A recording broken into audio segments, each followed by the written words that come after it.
So when I was thinking about introducing Diana tonight, it made me think a lot about representation, how important it is to see yourself reflected out there in the world, especially when you're a kid. In particular, as kids, we dream about growing up to be Superman or Black Widow. Hopefully, not Deadpool.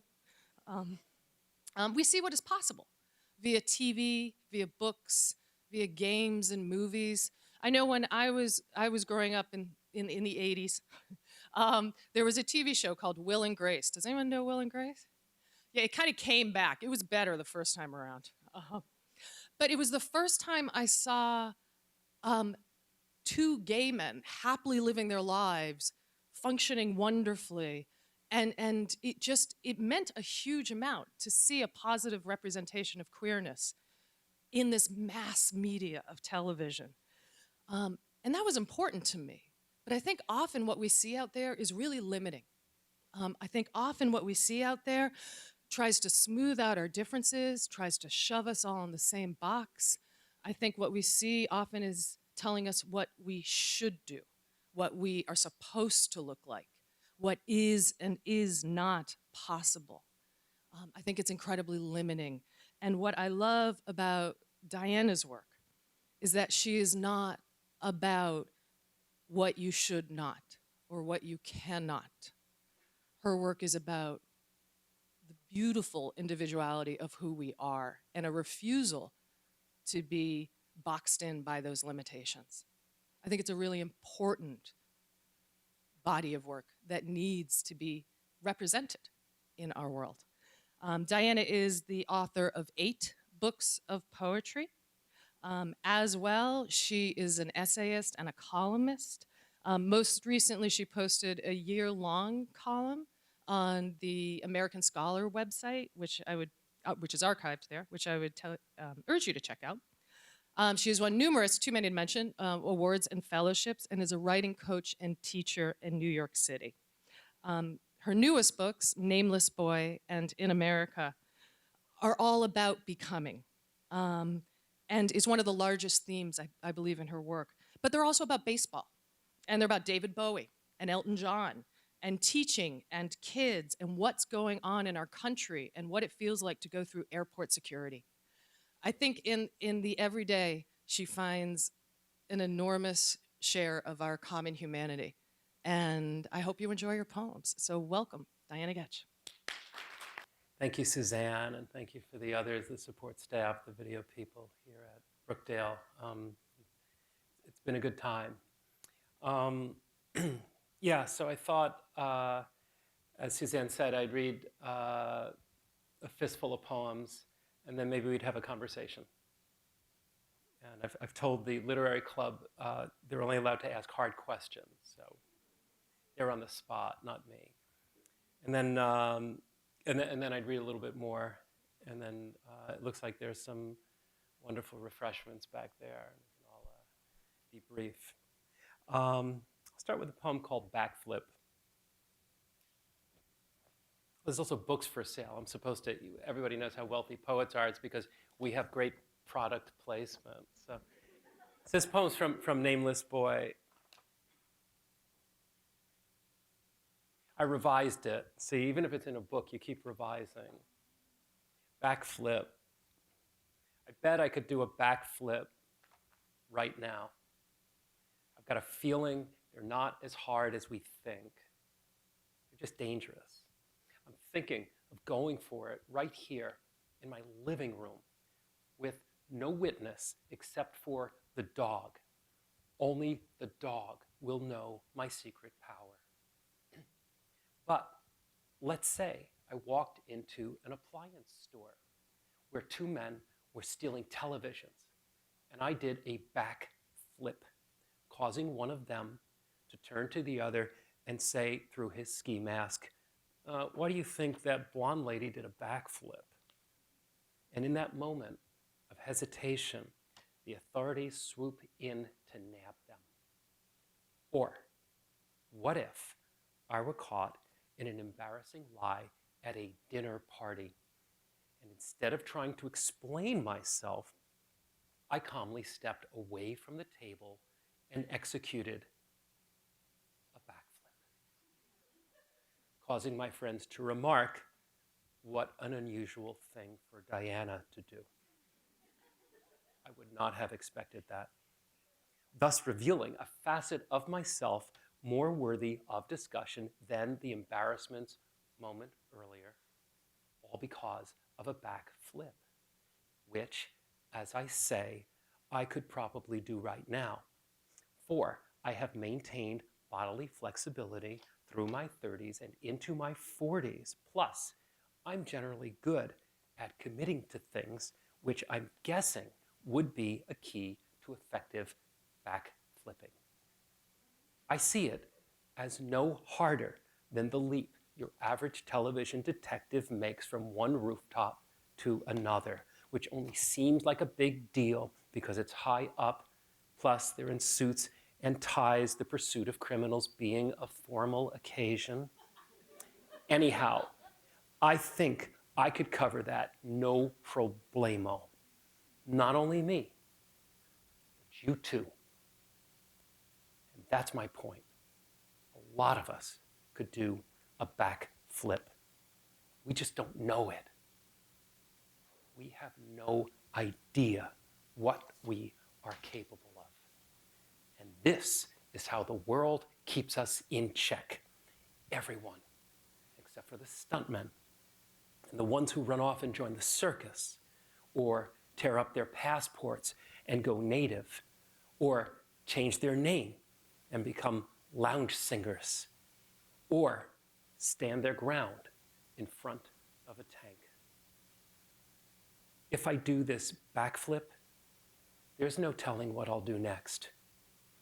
Or maybe I'll keep it a secret and remain an ordinary civilian, humble and quiet as I've been, though with the knowledge of what I'm capable of buzzing inside me.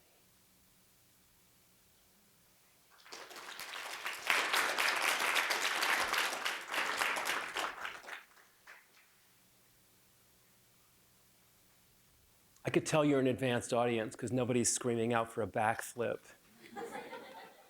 It's just a metaphor.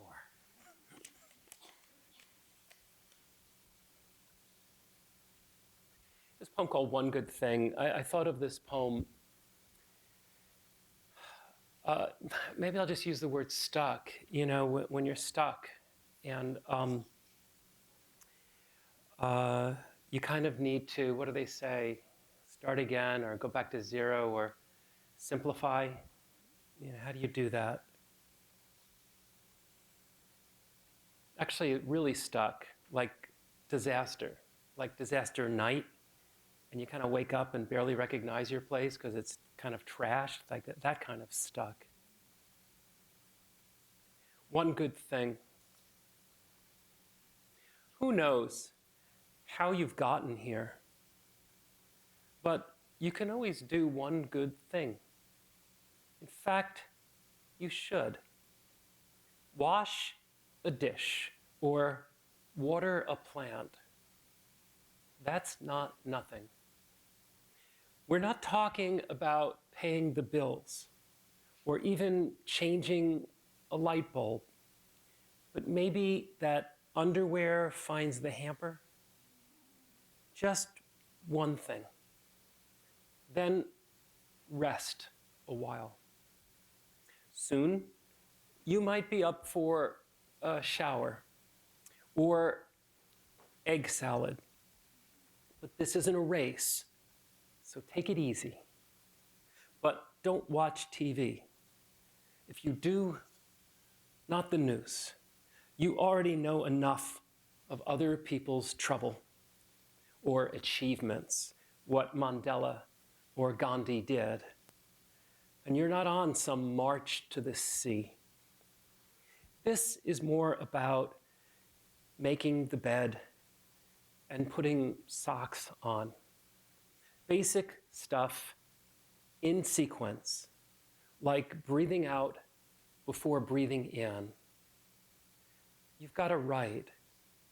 You're on this earth for whatever reason, with nothing to apologize for. At least Nothing today. So far.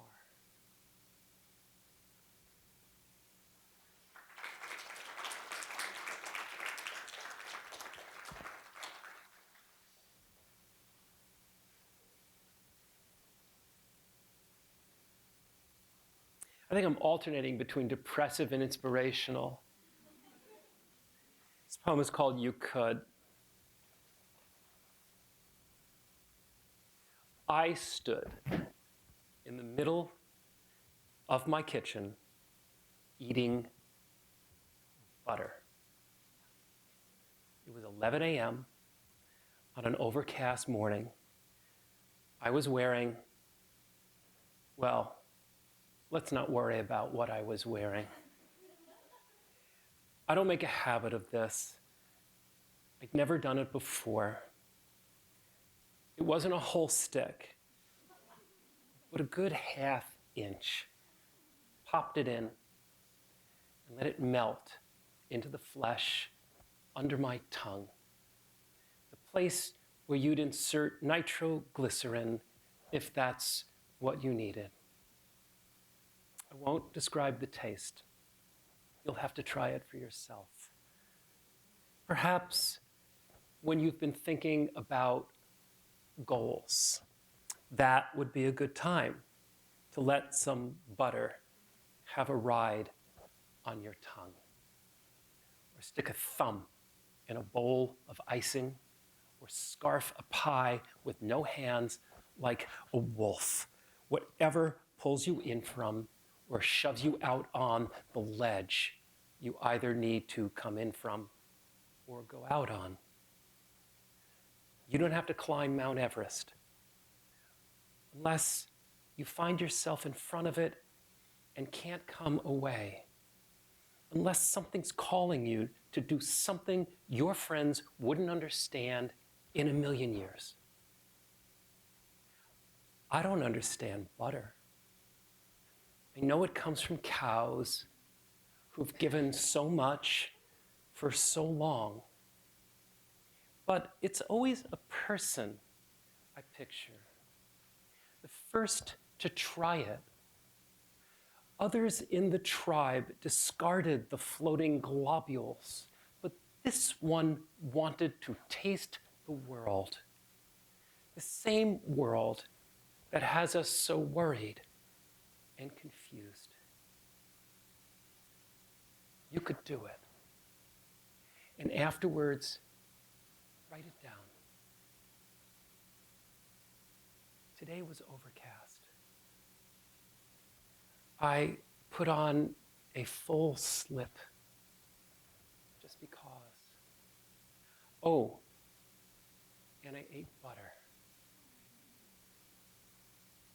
Incredible.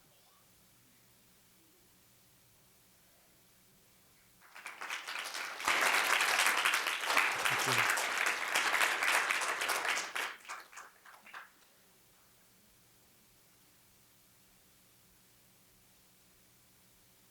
Maybe I'll do one more from this book. Maybe I'll do this. I call these bullshit poems. These are, this is sort of like when you have somebody who doesn't know what they're talking about, right? Bullshitting. And there's a great New Jersey professor named Henry Frankfurt. He's a philosophy professor emeritus at Princeton. And he wrote a book called On Bullshit, where he talks about the difference between lying and bullshit. Did you know there's a difference? So lying, you have to know the truth because you're mindfully veering from it. You can't lie without knowing what's true. Bullshit, you don't have to know anything. It's like, and so I started in this book getting interested in people who don't know what the hell they're talking about. Because I think we've had it enough of, people who know what they're talking about, homesplaining. And this person who doesn't know what they're talking about has an incredibly serious subject. There's nothing more serious than this subject. It's so important. Please pay attention. This is called Today's World. Just now, I thought of wainscoting. I thought, well, there's something we don't normally think about. Go ahead and click on your 900 satellite channel. See if anyone breathes the word. Surely there was a day when wainscoting was all the rage. It might have been in the time of Charlotte Bronte or William Makepeace Thackeray. I haven't read any of their novels, but I'd be surprised if they didn't make it a point to include wainscoting or the conspicuous lack thereof in their voluminous descriptions of interiors, rooms where young governesses in layers of skirts sit quietly waiting, thinking of the seaside summers of their youth, then suddenly paling at the prospect of spinsterhood, years of muted light staring at wainscoting. Or the wainscoting. I don't actually know what wainscoting is, not technically. I could sit here and bullshit you, or I could look it up on the internet, but that's not the point. The point is, once there was a world before wainscoting, a barbaric place, though not, I imagine, without a certain raw beauty, followed by a transitional period, an age of incipient wainscoting, as it were, marked by the usual stumbles and false steps, giving way to the tastefully wainscoted milieu of Charlotte Bronte and William Makepeace Thackeray. Which brings us to today's world of zip drives and smoothies and people from Sector 6. Now you can get replacement applicator tips at Bed, Bath, and Beyond. Or boot shapers. Keep your favorite boots from sagging. But you can no longer find wainscoting. At least, I don't think you can.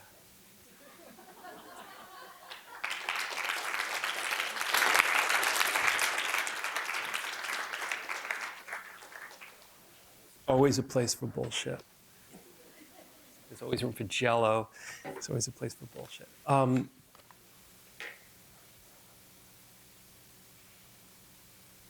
So I'll read you a couple others, and then and maybe we can do this famous Q&A we've heard so much about.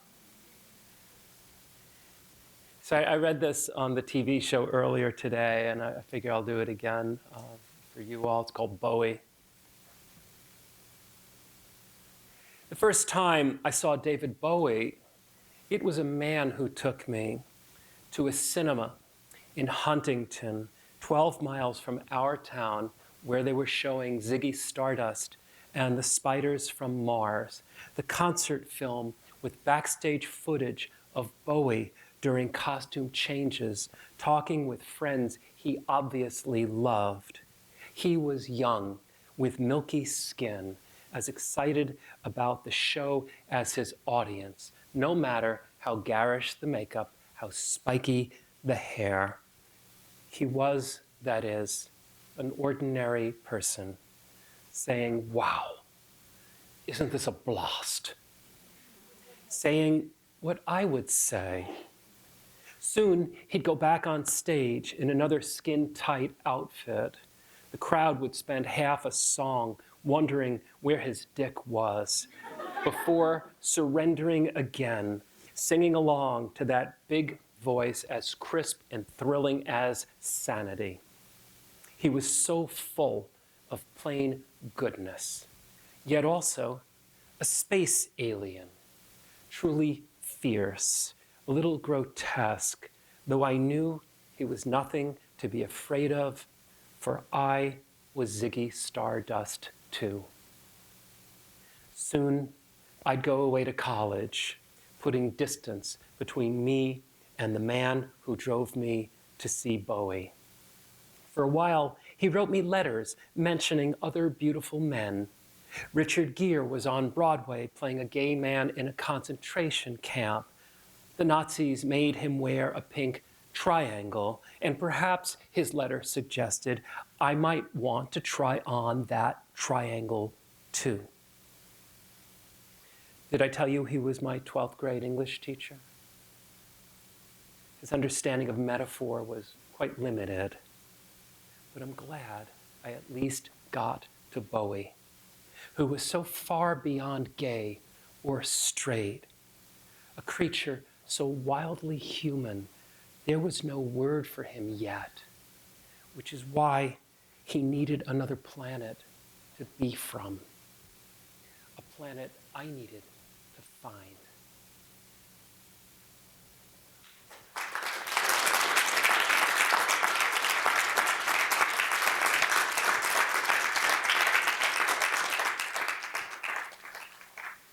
And I'll just do this one other poem before we break. This is, when people are interested in language, they naturally examine it and they naturally ask questions. And I've always wondered about wisdom sayings. I once dated a Chinese woman who taught me a little Chinese. And the Chinese she taught me was, Hao Go Bu Dong Lu. Who's Chinese here? Everybody speak? Hao Go Bu Dong Lu. It translates to a good dog doesn't block the road. And I said to her, why is that wisdom? She said, it's wisdom. It's a saying. I said, what's this? What?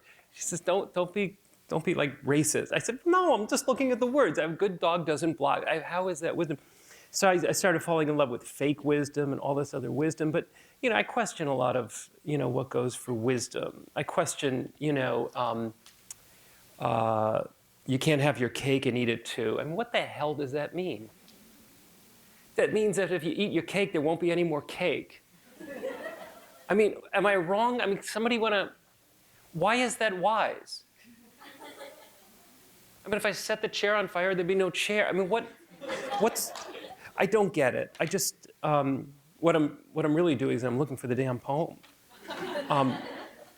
So I went after, I'll try it from memory if I can't find it. So I was wondering about this phrase, the shit hits the fan.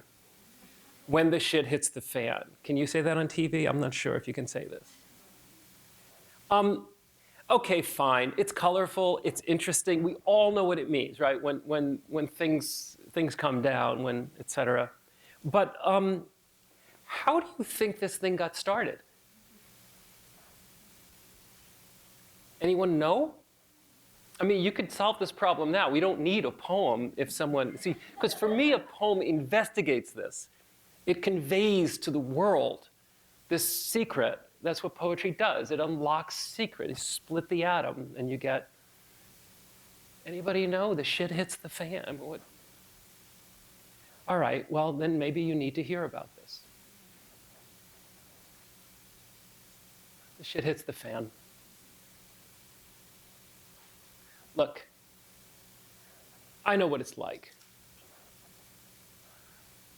You're out there doing your thing, trying to get by, when all of a sudden you're covered in shit. The shit that hit the fan. And it's the same shit that's been hitting the fan for centuries.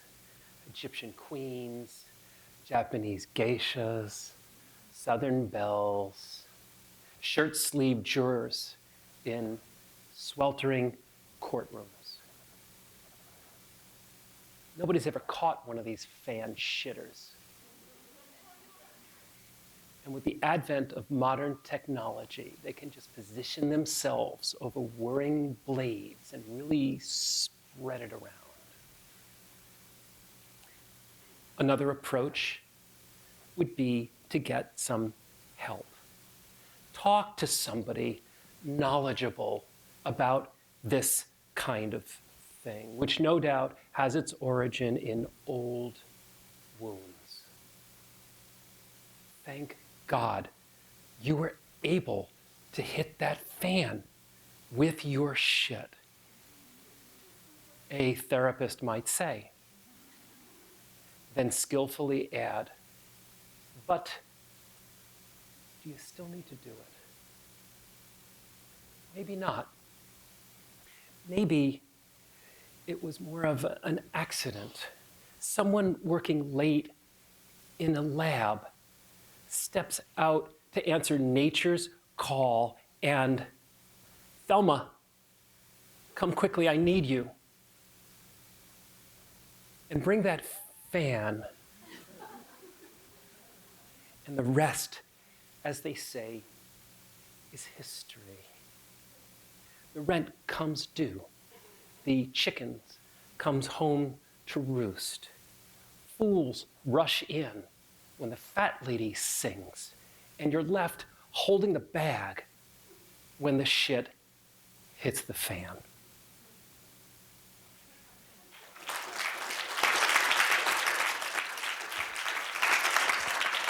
So in the memoir, each chapter has a title. The thing about poets, you get good at titles. There's one chapter I'm working on now called In the Cabin of the Crazy One. And the memoir itself is called This Body I Wore. That might change. The publisher gets veto rights, as do I. So this chapter is called The Admirer, and each chapter has a title and it has a year. And the year is 1985. And in 1985, I couldn't, as Diana, stand in front of you. And that's not an exaggeration. I would not be up here. It probably wouldn't be legal. There probably would have been a gatekeeper. I certainly wouldn't have been able to live through it. And so some of what I do in this memoir is take a look at what does a closeted trans person look like in 1985. I've got another chapter that looks at what a closeted trans kid looks like at 5 years old in 1968. And I've never seen this written about. And at this point, I've just come to New York City. I was born in New York, but I've come back to do grad school. And it's the summer, and I go to the New York Public Library to research what I call my fucked up self, because I can't just say my gender identity. We didn't have those words. And so it picks up with that thought about going to the library to research, and then I go somewhere else. The Admirer. After an unsuccessful trip to the New York Public Library to research my fucked up self, I knew I would be left to my own wits. But I had the city itself, the best city, at my disposal. Looking through the back pages of the Village Voice, I sometimes spotted notices for cross-dressing events held in an inconspicuous bar in the outer boroughs, or a dive on a Wall Street block that became deserted after 5, or behind an unmarked door on Bowery that felt like a speakeasy. Someone periodically booked a Midtown hotel suite, call for location, and charged people $30 to walk in. I came as an admirer, which I suppose I was, though admiration doesn't begin to describe it. I gazed at the cross-dressers in speechless fascination, the ones who were completely shaved and cinched and painted seemed paradoxically the most naked. Or was that me feeling naked just for being there? The rare, passable ones, those who could, if they wanted, blend seamlessly as women in public, had me awestruck. They possessed the superpower of invisibility. I began going to more brazen places, drag shows in gay bars and hardcore tranny clubs featuring stripping, drugs, and prostitution. Club Edelweiss on 11th Avenue, which was always getting raided by the police, was frequented by pre-op blacks and Latinas who said they were earning money for their operations, who also said they'd be out of business without a dick. They towered above me in 5-inch heels with curves made of silicone and over-the-top mannerisms made for billboards. I remember another Edelweiss in the middle of a block in Chelsea, predating the one on 11th Avenue. That Edelweiss featured Asian pre-op girls who were also drama queens, though comparatively demure and petite. Their voices were thin and sandpapery, like radio static, and many were stunningly passable. Some of them lived full-time as women and dreamed of meeting a rich guy who would pay for their surgeries and love them forever. Despite the seediness, the drugs, and prostitution, deep down, these places were made of dreams. The male admirers dreamed of girls who'd be the answer to all their libidinal prayers. Every fetish and proclivity they ever had rolled into one. Some brought money, prepared to ask of them what they couldn't ask of women. Some were poor as the girls, and looking for love. I just stood around hypnotized. I was particularly captivated by a Filipina girl named Favia, short and slender with a doll face and wavy hair and a cute bob. Talking to Favia was both intoxicating and frustrating. She was in perpetual motion, violently chewing gum, pumping one crossed leg over the other, checking her face in a wall mirror, gazing everywhere but straight ahead. When I told her I also liked to dress in women's clothes, she literally turned her back on me. After a while, she resumed giving me sidelong glances, not giving up on a possible trick. Late one night, out in the street after closing, Favia lifted her blouse to expose foam breast forms duct taped to a tiny chest. I wasn't sure of her strategy for attracting customers, but she knew her business better than I. My jaw must have dropped because she pointed at me and howled in laughter, her face tilted to the night sky. It was a forced theatrical cackle in which I thought I glimpsed a teenage boy who kept switching into a glamorous woman, tragically cursed, and laughing not to cry. There was another Filipina named Leilani who didn't mind it when I told her I wished I was dressed like her. She even called me girl, teasingly, sensing I would like it. She was my height, with wide eyes, straight bangs, and feathery hair to her shoulders. I wasn't sure if Leilani lived as a man or a woman, and I didn't know if she was a prostitute, just that she wasn't looking for money from me. One night she came back with me to Brooklyn, even though I told her I wasn't interested in sex. We got in bed and snuggled. Her body was disappointingly hard and bony. I soon dozed off. My encounters with transsexual women are as foggy in my memory as those I'd had with women in college. One was a black singer named Donna who performed in drag shows, though it wasn't exactly drag for her, and she sang in her own freakishly talented voice that spanned 4 octaves. Donna lived in a tiny second-floor studio overlooking Tompkins Square Park in the East Village. When she removed her wig and I saw a close-cropped, receding afro, she seemed to become a different person. Another was a 6-foot-tall white girl with long, straight hair who'd run an ad in the personals. I asked on the phone if this was about money. She said no, and suggested we meet at the Roosevelt Hotel. She was, it turned out, a prostitute, but she assured me the personal ad was for her and not business. Actually, I believed her. She said she needed to go to Queens for an appointment, but it shouldn't take long. She called a car and asked if I would take the ride with her. This is your life, I thought. Whatever you thought your life was, it now includes this.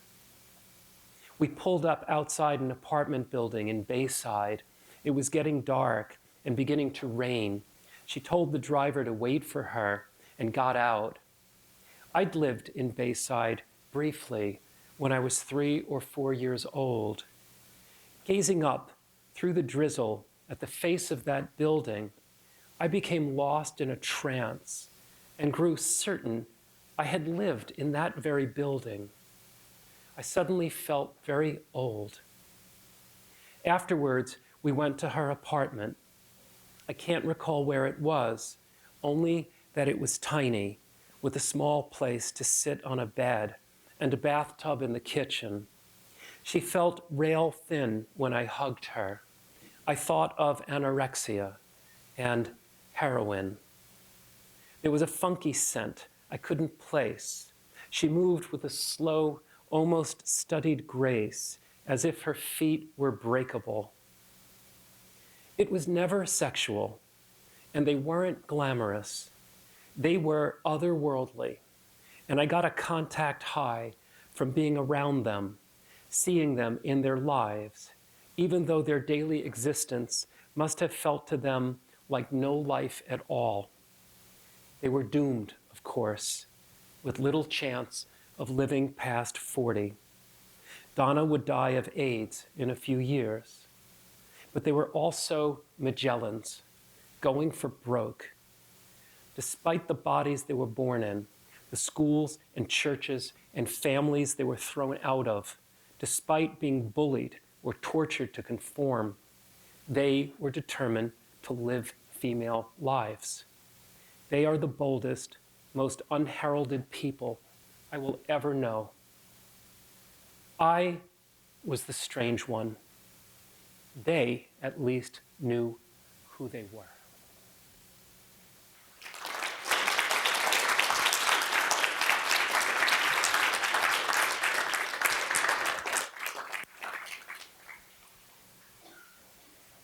So if you want to find out how it ends, get the book, but it's not out yet. I can't wait to read it too. Can't wait to write it. So as promised, I'll read 2 more poems. So we've just learned that it's President's Day, and we poets, we like to be, we're the bards. We try to speak for the many, and I'd like to at least be apropos of the holiday. So here's a President's Day poem. It's called National Whiplash. It is a matter of national survival that we never get used to the president's hair. We can't, for instance, look at a picture of the exploded rooster he's managed to cement up there and say, yeah, okay, that's the president. It's not okay. Just as it's not okay to bring a radioactive ferret to a house party, the president's hair threatens the very foundations of cooperative society. The way you may feel about that friend with the comb over neither of you will mention, or when you get put on the team coached by the dad with the unfortunate toupee, this is not that. This is more like someone freeze-drying a fish taco and nailing it to his skull. Though even then, someone could say, hey, I see you have nailed a fish taco into your head. Would you care to discuss that? Whereas in the case of the president's hair, nobody has any idea what's going on, and it's undiscussable. It's like when the man seated next to you on a plane reports that he's built a UFO viewing station on top of his barn, except it's right there on his fucking head. The spectacle of the president's hair must remain fresh as a stinking corpse. We need to keep getting whiplash each time we pass a TV screen or a newsstand and see him glaring beneath that generous helping of lobster vermicelli he's decided to go through life with. The daily headline should read, White House hair situation remains weird.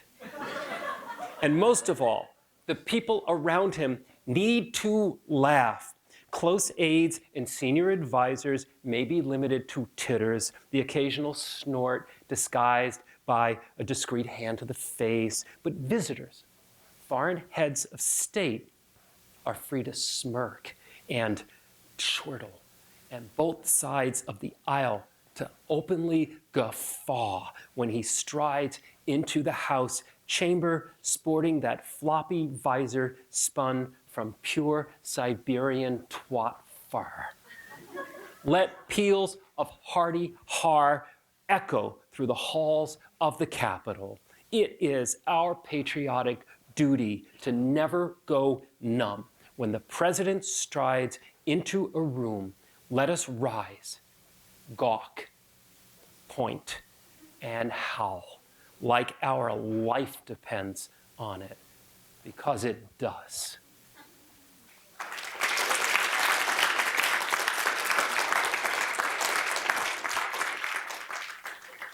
Happy President's Day.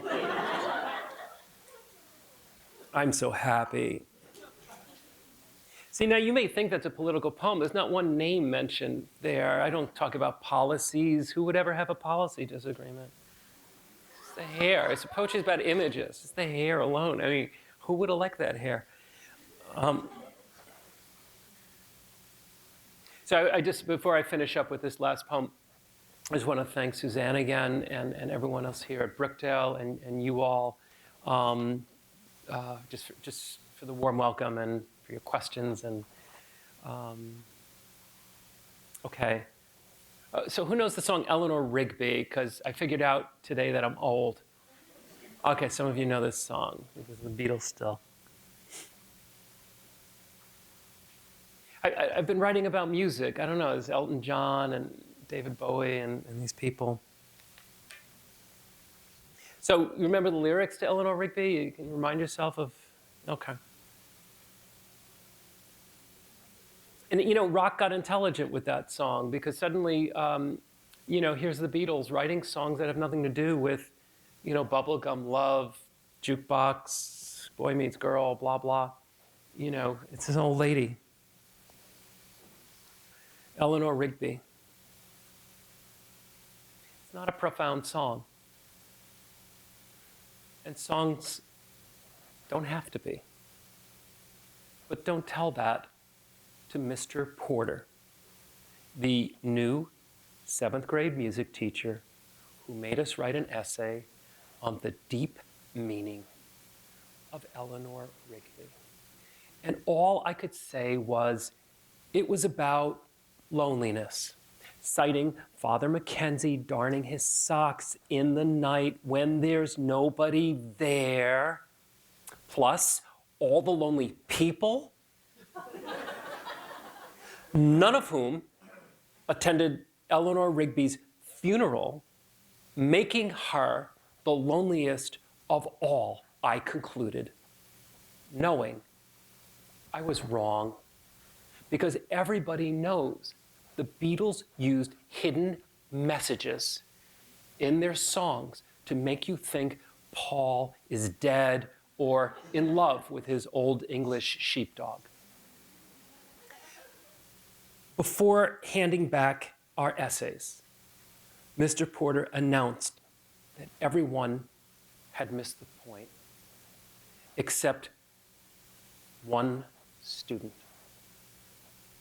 You see, he said, choking back tears, this song is about loneliness. As Mr. Porter read my Eleanor Rigby essay out loud to the class, I wondered what the hell everyone else had written.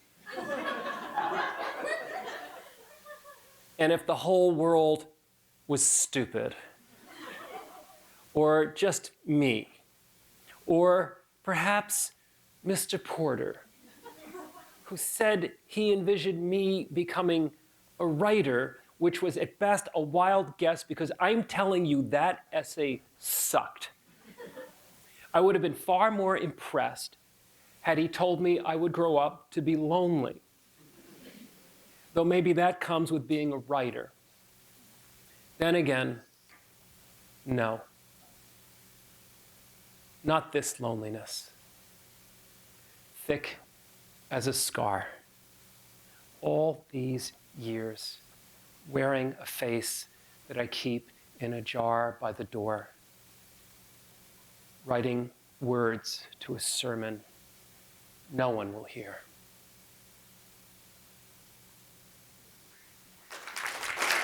Thank you.